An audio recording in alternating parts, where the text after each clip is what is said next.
नमस्कार। आज मैं फिर आपके सामने अपराध की एक और घटना लेकर आया।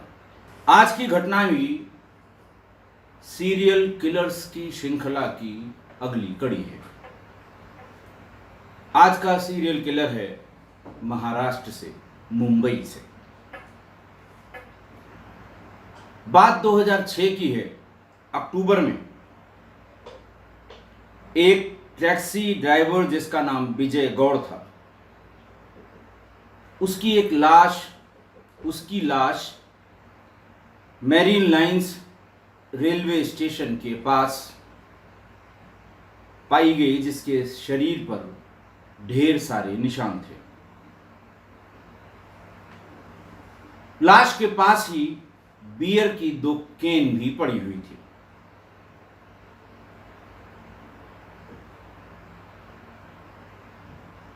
मुंबई जैसे शहर में जहां लगभग 3000 लोग प्रतिवर्ष रेलवे ट्रैक पर, रेलवे स्टेशन के आसपास एक्सीडेंट से या दूसरे कारणों से जिनकी मृत्यु होती है, वहां पर ये एक और लाश थी और लोग बहुत जल्दी इसको भूल भी गए। एक सामान्य घटना, ऐसा जैसे ट्रेन से फिसल गया हो, ट्रेन से टकरा गया हो, या किसी ने ट्रेन पे चढ़ने उतरने या उसकी कोशिश में किसी विवाद में मार दिया हो।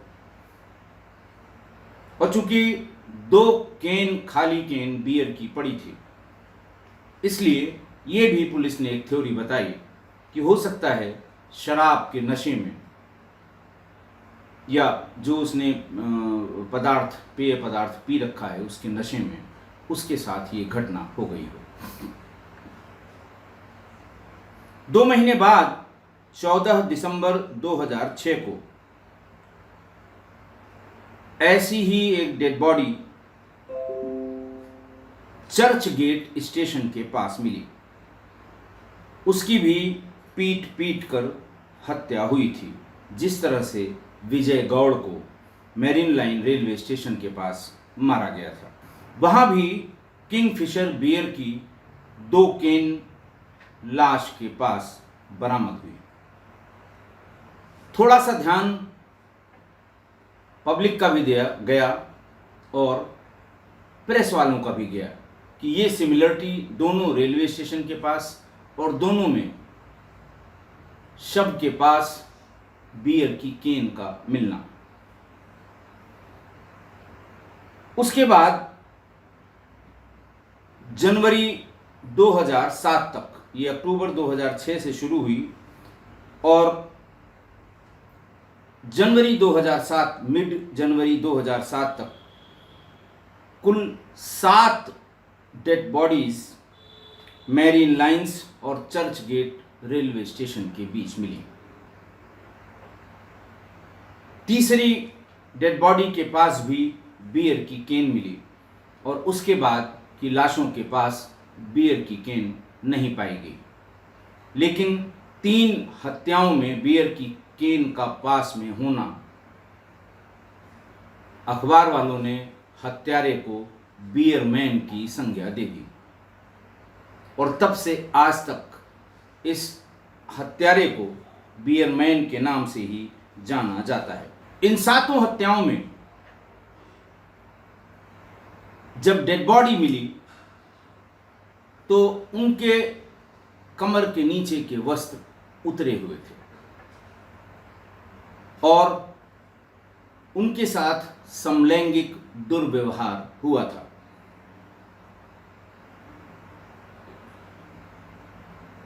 चौथे मर्डर यानी चौथी बॉडी के पास एक छोटा सा नोट, छोटा सा कागज जिसमें हाथ से लिखा हुआ वेलकम टू द क्लैन।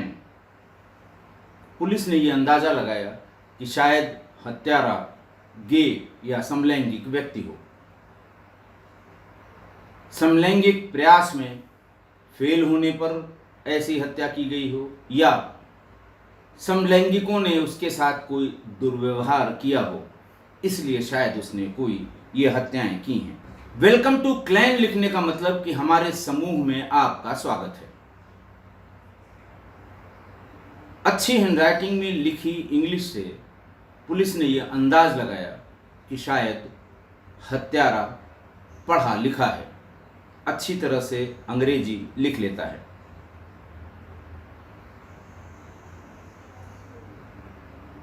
इन सभी में जो चोट के निशान थे वो भी लगभग एक जैसे थे। ये सभी 18 से 21-22 साल के बीच में थे और सबके सर पर भारी वस्तु के प्रहार से लगी चोट और शरीरों में चाकू के निशान, शरीर में क्या, सीने पर चाकू के निशान मौजूद थे। मैंने आपको बताया कि सीरियल किलर्स का पता करना बहुत मुश्किल होता है। मुझे किसी ने आज से 8-10 दिन पहले ये पूछा था कि आखिरकार दुर्दांत अपराधियों ने जो हत्याएं की हैं एक के बाद एक, उन्हें सीरियल किलर नहीं कहा जाता, जबकि जो आप किससे बता रहे हैं उनको सीरियल किलर कहा जाता है। इसमें क्या अंतर है? देखिए, सीरियल किलर्स की आइडेंटिटी नहीं पता लगती 4 मर्डर, 5 मर्डर, 6 मर्डर, 10 मर्डर तक, और जो दुर्दांत अपराधियों द्वारा की गई हत्याएं हैं उसमें पता होता है। एफआईआर में 50% से अधिक केसेस में नामजद होते हैं ऐसे अपराधी, इसलिए वो अपराधी हैं। अपराधी सीरियल किलर भी है लेकिन वो अननोन होता है। पुलिस उसमें पैटर्न को ढूंढती है कि क्या कॉमन पैटर्न है, क्या किस तरह के मानसिक दशा का ये व्यक्ति हो सकता है, किस बैकग्राउंड का हो सकता है, किसने किसने देखा है। तब उस अपराधी को खोजा जाता है और तब जब पकड़ा जाता है तब वो बताता है या उससे ये पता चल जाता है कि आखिरकार उसने एक के बाद एक ये हत्याएं क्यों की थी। अंतिम हत्या यानी 7वीं हत्या जब हुई तो पुलिस के डॉग स्क्वाड ने कमाल कर दिया। जहां पर ये 7वीं हत्या हुई थी उसी के पास एक पब्लिक टॉयलेट था। स्नाइपर डॉग मौके से चला और मृत्यु के स्थल से थोड़ी दूर पर एक पब्लिक टॉयलेट था। पब्लिक टॉयलेट में घुस गया और वहां से वो एक ग्रे शर्ट जो इस्त्री किया हुआ, प्रेस किया हुआ, वो जो पब्लिक टॉयलेट के ऊपर जो दीवार सी बनी होती है उस पर रखा हुआ था, उसने खींचकर उस शर्ट को बाहर निकाला। पुलिस ने वहां आसपास पूछताछ की कि आखिर ये किसका शर्ट है, इस कलर का, ग्रे कलर का ये शर्ट किसका हो सकता है। बात करते करते ये पता लगा कि ये शर्ट रविंद्र कंट्रोलू, जिसकी उम्र करीब 34-35 साल थी, उसका है। वो दशरथ रानी गैंग का बदमाश है, ऐसा लोगों ने बताया। पुलिस उसकी जांच पड़ताल पर उसकी तलाश में घूमने लगी। उसके बारे में बाकी जानकारियां इकट्ठा की गई, दशरथ रानी गैंग के लोगों से बातचीत की गई और पुलिस उस तक पहुंची। जिस समय वो गिरफ्तार हुआ उसके पैंट में खून के निशान मिले थे। शंका और बलवती हुई और फिर वो शर्ट, उसकी नाप और उसको दिखाकर उसको अरेस्ट कर लिया गया। इसके बाद वो कुल 3 बार पुलिस ने उसे अरेस्ट किया। पुलिस ने, चूंकि और कोई एविडेंस नहीं मिला, तो पुलिस ने उसका नार्को एनालिसिस टेस्ट कराया और बाद में अपना जो इन्फ्रेंस दिया पुलिस ने, मुंबई पुलिस ने, उन्होंने कहा कि ही वॉज अनकोऑपरेटिव, यानी ये जांच में सहयोग नहीं कर रहा है।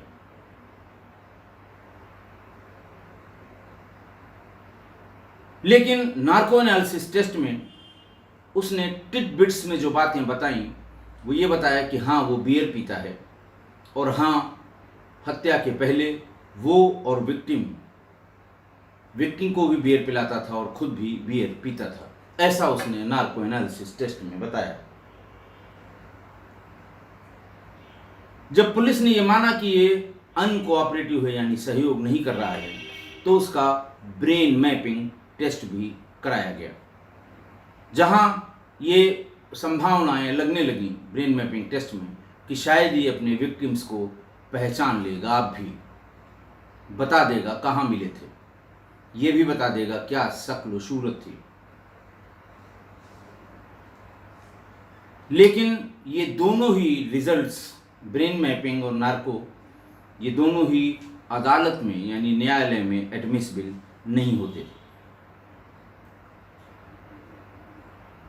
जब उससे इस बात की पूछताछ शुरू हुई कि आखिरकार सभी विक्टिम, सभी सात के कमर के नीचे के कपड़े उतरे हुए थे, उतार के फेंके गए थे और उनके साथ समलैंगिक दुर्व्यवहार हुआ था। इस पर रविंद्र कंट्रोलू यानी बियरमैन ने यह कहा कि मैं होमोसेक्सुअल नहीं हूं, और इनफैक्ट मैं होमोसेक्सुअल लोगों से बहुत घृणा करता हूं। पुलिस ने यह मान लिया कि शायद इसी घृणा के कारण ये पता होने पर कि ये होमोसेक्सुअल्स हैं, उनकी हत्या की गई है। अंत में उसने ये भी बताया कि मैं ने अभी हाल में इस्लाम धर्म अपना लिया है और मैं अपने आप को शुद्ध रखना चाहता हूं, मैं क्राइम से दूर हूं, मैं इस तरह का कोई क्राइम अब नहीं करता हूं। पुलिस ने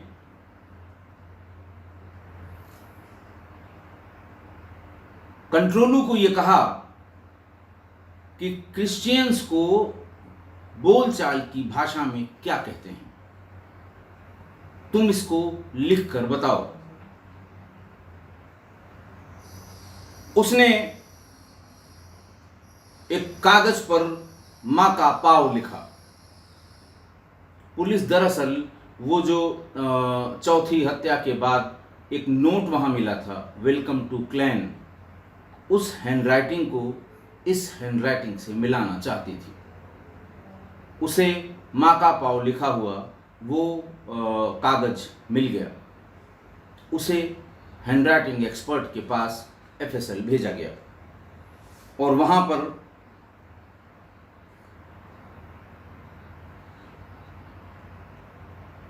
हैंडराइटिंग एक्सपर्ट्स ने बताया कि दोनों हैंडराइटिंग एक है। उसके घर से एक चॉपर भी बरामद हुआ। हालांकि चॉपर बहुत ज़्यादा मतलब का नहीं हुआ एविडेंस के लिए, क्योंकि जिस वस्तु से हत्या की गई थी वो छोटे फल वाली चाकू थी। उसने ये भी बताया कि उसने इस्लाम कबूल करने के बाद अपना नाम अब्दुल रहीम रखा था। जनवरी 22, 2007 को उसे गिरफ्तार कर लिया गया। उसके बाद अब ये ज़माना वो था 2007-8 जब लोगों के पास मोबाइल फ़ोन आ गए थे और तब तरह तरह की बातें मोबाइल फ़ोन के ज़रिए बड़ी संख्या में लोगों के पास पहुंच जाती थी। और तभी ये हल्ला हुआ कि इसने अब तक 45 लोगों की हत्या की है। लोगों ने अखबार की कटिंग्स निकाल कर जिन पिछले साल भर में या 1.5 साल में 45 व्यक्तियों की हत्या की, उनका उदाहरण भी दिया कि इसने इनकी हत्या की है और शव को इसने समुद्र में बहा दिया है, जो बाद में रिकवर हुए हैं। एक कारण उस समय अखबारों में खूब लिखा गया कि इसका एक जानने वाला तांत्रिक है पास के कब्रिस्तान में, जिसने इसे खून लाने के लिए, ह्यूमन ब्लड लाने के लिए कहा था और वो उसी तांत्रिक के लिए ये खून बहाता था और खून ले जाकर उसे देता था। हालांकि पुलिस ने बाद में इस तरह के किसी व्यक्ति के होने से भी इनकार किया। जनवरी 2007 में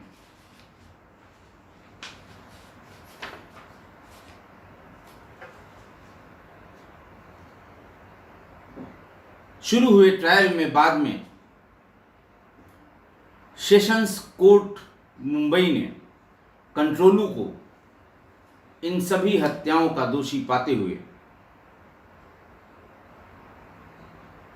आजीवन कारावास की सजा सुनाई।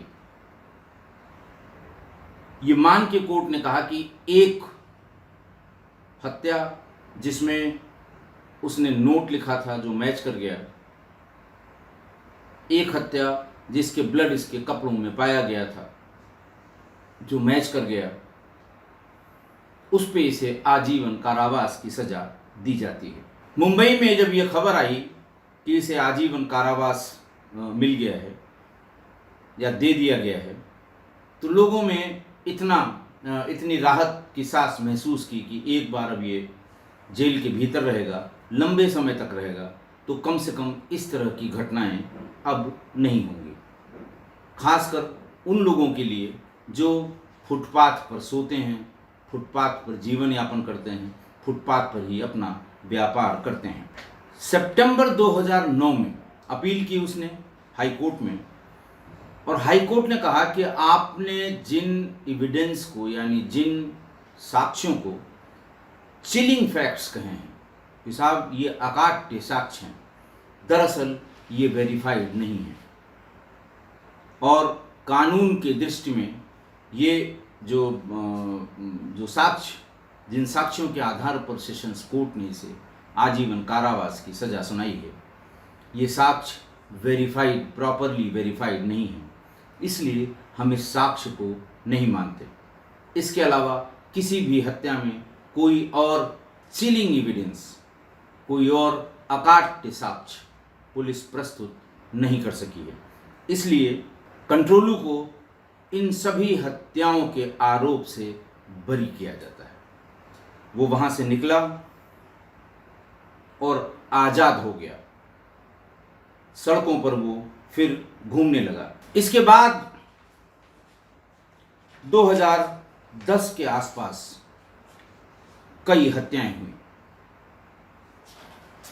एक हत्या 6 फरवरी 2010 को 6 साल की सानिया सिद्दीकी, जो अपने घर से बाहर खेलने के लिए निकली थी,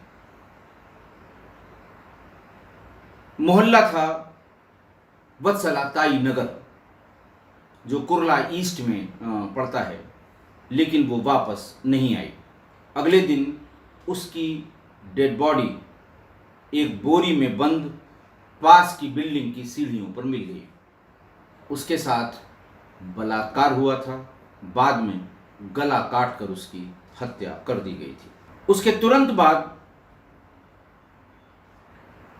6 मार्च 2010 को 9 साल की बच्ची नुसरत शेख और 9 साल की बच्ची अंजलि जायसवाल, एक की डेड बॉडी 6 मार्च को मिली और दूसरी की डेड बॉडी अगले ही दिन वत्सलाताई नगर के एक छत पर पाई गई। इन 3 बच्चियों की बलात्कार के बाद हत्या और उसके बाद उनके शव के मिलने से 6 मार्च को अंजलि जायसवाल की, जो 9 साल की थी, और नुसरत शेख की 19 जुलाई को डेड बॉडी मिली थी वत्सलाताई नगर में। फिर 2010 की बात है ये, 2010 में सोशल मीडिया धीरे धीरे रफ्तार पकड़ने लगा था। इन तीनों हत्याओं में बहुत ज़्यादा सनसनी फैला दी। पुलिस की 27 टीमें बनाई गई और पुलिस ने इन तीनों हत्याओं के कातिल की सूचना देने पर 2.5 लाख का इनाम भी घोषित किया। चूंकि शव के पास से कोई ऐसा एविडेंस, डॉग स्क्वाड भी कुछ कहीं नहीं पहुंचा पाया, फॉरेंसिक एक्सपर्ट्स भी कहीं नहीं पहुंचा पाए,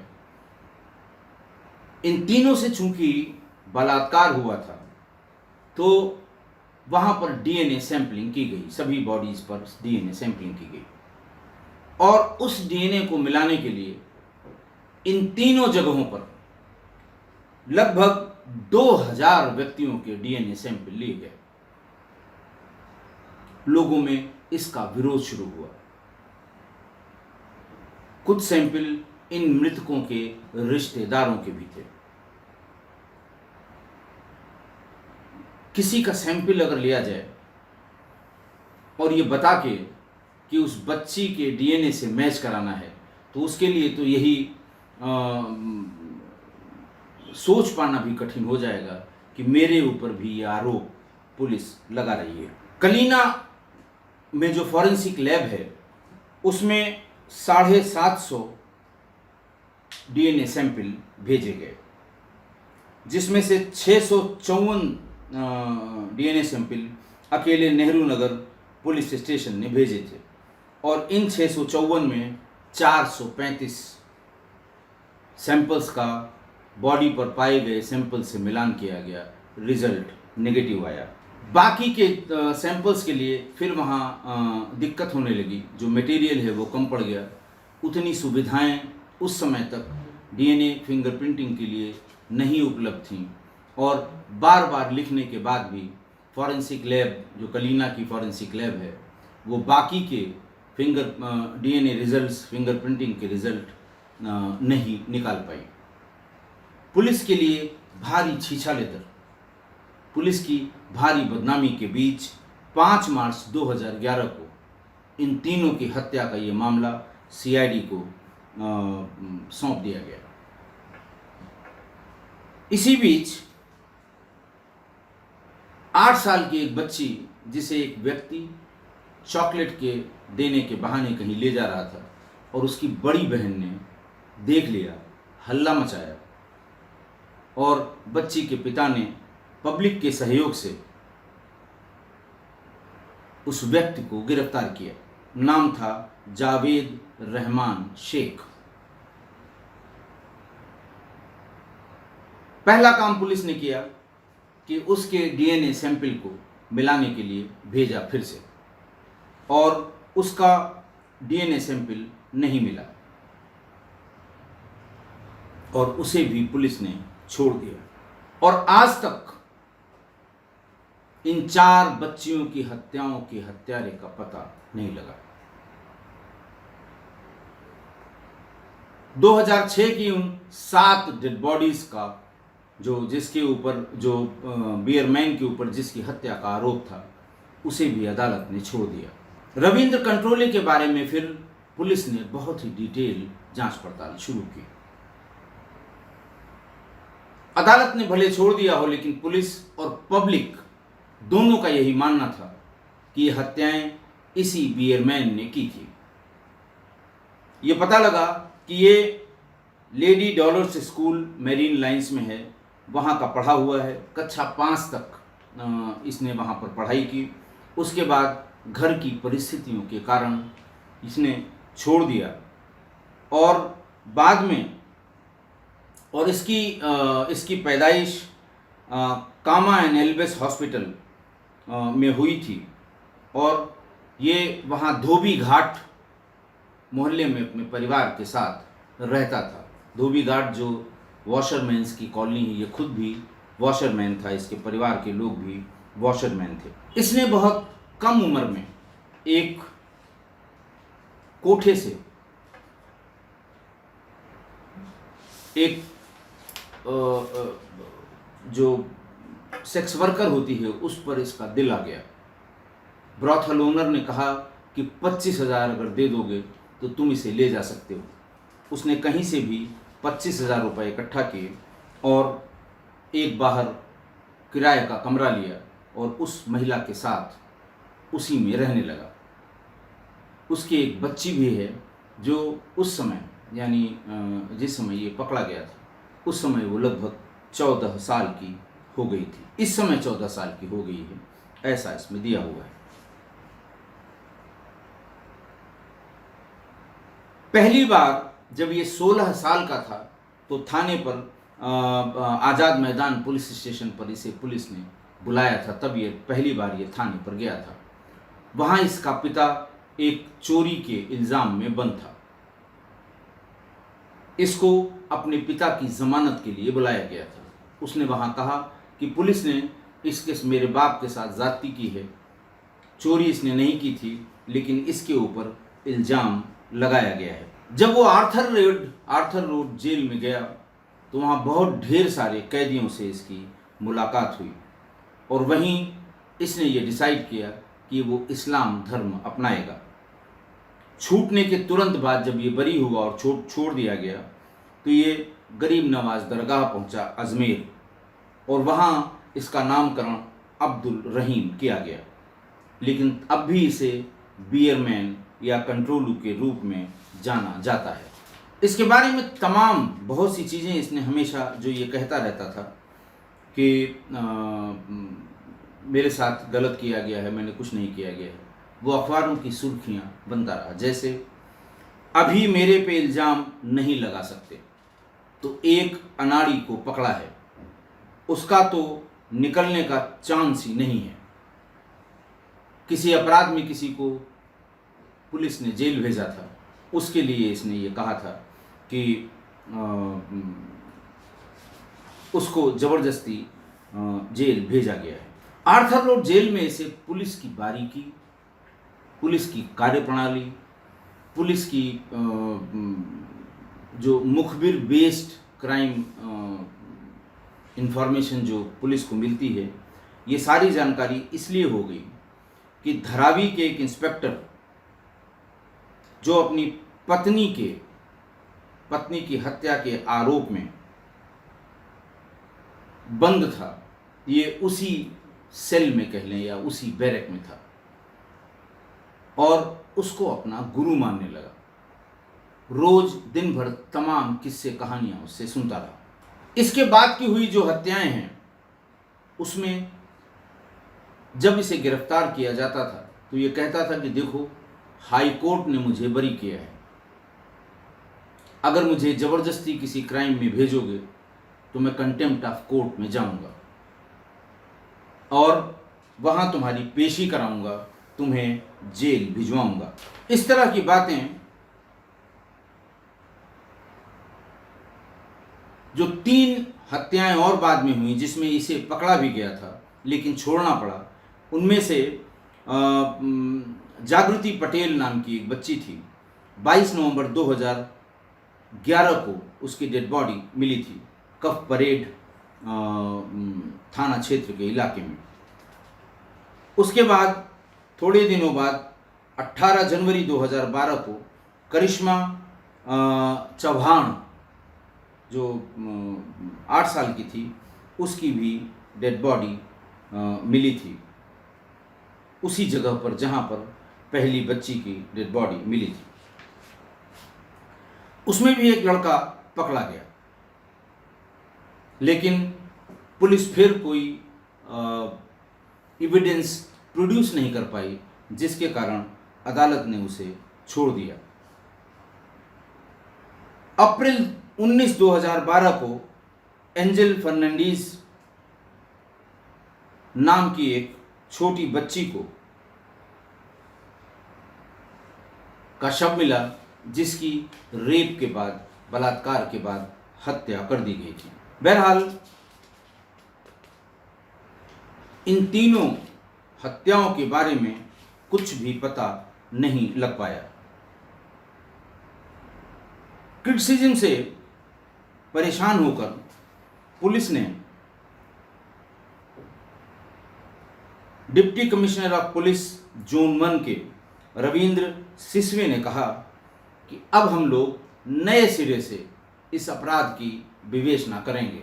हम किसी भी पुराने डाटा पर, हम किसी भी पुराने जानकारी पर कोई काम नहीं करेंगे। हम नए सिरे से, नए तरीके से, नए एविडेंस के साथ नई जगह पर इसके बारे में, नई जगह का मतलब कि जहाँ ये हत्या हुई है उसके आसपास की जगहों पर भी हम इस विवेचना को आगे बढ़ाएंगे ताकि हम असली हत्यारों तक पहुंच सकें। कफ परेड, कोलाबा, कुर्ला जहाँ का है, वहाँ ये सब जहाँ हत्याएं हुई थीं, आज तक उसके बारे में कुछ भी पता नहीं लगा है। बियरमैन यानी कंट्रोलू, उसकी पत्नी और वो लड़की जो 14 साल की हो गई है, वो मध्य प्रदेश में रहने लगे और जड़ी बूटियों पर रिसर्च करने लगा कंट्रोलू। उसने एक एनजीओ भी बना लिया और वो एनजीओ ह्यूमन राइट्स पर काम करने लगा। उसके वकील सुशांत कंजूरमन, इन्होंने उसकी बियरमैन की एक पूरी स्टोरी भी लिख डाली है और वो इस शर्त पर फिल्म बनाने के लिए इसे किसी डायरेक्टर को देना चाहते हैं कि उसमें बियरमैन की भूमिका खुद वो वकील, इसके जो वकील हैं सुशांत कंजूरमन, वो उसको उसकी भूमिका वो निभाएंगे। बियरमैन यानी रविंदर कंट्रोलू ने मध्य प्रदेश में जहां वो रहने लगा, वहां अब सैंडविच और स्नैक्स बेचने की एक उसने दुकानें, कुछ कुर्सियां मेज डालकर एक ढाबा टाइप का खोल लिया। उसका कहना है कि पहले मैं फ्लैट में रहता था, मैं इसी अपने बिजनेस से, अपने नए काम से इतना पैसा इकट्ठा करूंगा कि अपनी पत्नी और बच्ची के साथ एक फ्लैट में जाकर रहूंगा। आज की घटना, रविंद्र कंट्रोलू या बियरमैन के सीरियल किलिंग की घटना पुलिस की असफलता का उदाहरण है। मुंबई पुलिस की, पुलिस कहीं की भी हो, लेकिन ये पुलिस की असफलता का उदाहरण है। कुल 10 घटनाएं हुई, 2006 में, 7 2006 में और 4 बच्चियों की। इन सारी घटनाओं में रविंद्र कंट्रोलू यानी बियरमैन को हिरासत में लिया गया। शुरू की घटनाओं में इसे जेल भेजा गया, चार्जशीट लगाई गई, ट्रायल हुआ, लेकिन ट्रायल हुआ और निचली अदालत यानी लोअर कोर्ट यानी सेशन कोर्ट से आजीवन कारावास की सजा भी हुई, लेकिन हाई कोर्ट पहुंचते पहुंचते ये बाइज्जत बरी हो गया। जेल से निकलने के बाद जब ये वहाँ तरह तरह के अपराधियों और एक पुलिस अधिकारी के संपर्क में आया, तो उसे ये समझ आने लगा कि पुलिस का प्रोटेक्शन तभी मिल सकता है जब वो पुलिस के लिए काम करे। यानी छोटे शब्दों में पुलिस के लिए वो मुखबिरी करने लगा। क्योंकि जेल में उसे बहुत गैंग्स के लोग, बहुत गैंगवार से संबंधित लोग और कुछ टेरर इंसिडेंट से संबंधित लोग भी बंद थे। तो जब जब कोई घटना मुंबई में होती थी तो संबंधित अधिकारी इसी कंट्रोलू को, रविंद्र कंट्रोलू को बुला के उससे सूचना लेते थे। कोई छोटा से और बड़े तक कोई ऐसा पुलिस अधिकारी नहीं था जो रविंद्र कंट्रोलू को व्यक्तिगत रूप से न जानता हो। रविंद्र ने बाद में पुलिस को यह बताया कि बड़े बड़े इनाम की राशि वाले बदमाशों को मैंने पुलिस को सूचना देकर पकड़वाया, इस लालच में कि ये इनाम मुझे दिया जाएगा। लेकिन इतना काम करने के बाद भी कभी 1 रुपये भी मुझे इनाम के तौर पर नहीं मिला। इनाम की जो धनराशि थी वो ऊपर अधिकारियों में बंट जाया करती थी। इससे मैं बहुत दुखी हुआ। कई साल लगातार मैंने जो भी नए अधिकारी आते थे, सिपाही और सब इंस्पेक्टर, मुझे दूसरे तीसरे दिन ही उनके सामने ले जाते थे। साहब बहुत काम का आदमी है, गैंग्स के बारे में बहुत अच्छी जानकारी है, अपराध के बारे में बहुत अच्छी जानकारी है। और वो कहते थे ठीक है, मैं तुमको रिवार्ड दूंगा अगर तुम फला क्राइम को वर्कआउट कर लोगे। लेकिन पुलिस और पब्लिक अब भी यही मानती है कि 7 हत्याएं 2006 की और 4 बच्चियों के साथ जो घटना हुई थी उसके बारे में भी बियरमैन ने या तो खुद की हैं या उसकी पक्की जानकारी में है कि ये किसने किया है, या हो सकता है उसने ऐसे अपराधी पर हाथ रख दिया हो ताकि पुलिस परेशान हो। ये भी सभी जितने मीडियम हैं, जितने सोशल मीडिया प्लेटफॉर्म्स हैं, उन सब में ये बात कही जाने लगी। बच्चियों की बलात्कार और हत्या में जब इसे पकड़ा गया तो इसने पुलिस की मदद करने से इनकार कर दिया। हर तरह से इसे हर श्रेणी की पूछताछ की गई, लेकिन ये एक शब्द नहीं बोला। फिर पुलिस को मजबूरन इसे छोड़ना पड़ा, क्योंकि बार बार यही कहता था कि मुझे फर्जी केस में फंसाएंगे, मैं हाई कोर्ट से कंटेम्प्ट की नोटिस दिलवाऊंगा। 2006 और 2010 की घटनाएं इसी ने की थी। ये कॉमन परसेप्शन है, पब्लिक में भी और पुलिस में भी। लेकिन पुलिस की लचर विवेचना के कारण आज तक इन हत्याओं में किसी को सजा नहीं हुई। और यही बड़ा सवाल है कि बियरमैन सभी आरोपों से बरी होकर अपना जीवन आनंद से व्यतीत कर रहा है, और 10 लोगों की हत्या किसने की, खासकर उन बच्चियों की, ये आज तक पता नहीं लगा।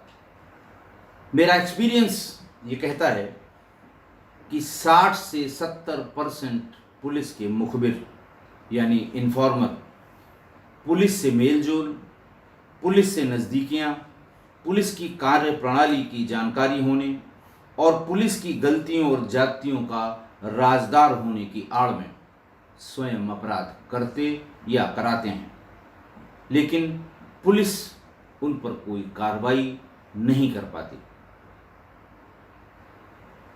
क्योंकि वो सुबह शाम पुलिस के मिलने जुलने वाले होते हैं। इसीलिए किस्सा गोई परिवार के सदस्यों से मैं यही कहूँगा कि नॉन मुखबिरों, प्रोफेशनल पुलिस के नज़दीक सूचना देने के लिए आने जाने वाले लोगों से हमेशा दूरी बनाकर रखें। पुलिस तक अपनी बात पहुंचाने के लिए या पुलिस का कोई फेवर प्राप्त करने के लिए कभी मुखबिरों की सहायता न लें। आप परेशानी में ही पड़ेंगे। जब उन पर दबाव होगा कि फलां किसने किया है, फलां किसने किया है, फलां क्राइम में कौन था, तो ये आपका नाम लेने से कभी नहीं हिचकेंगे। आशा है आप मेरी इस बात से सहमत होंगे। आज के लिए बस इतना ही। बहुत बहुत धन्यवाद।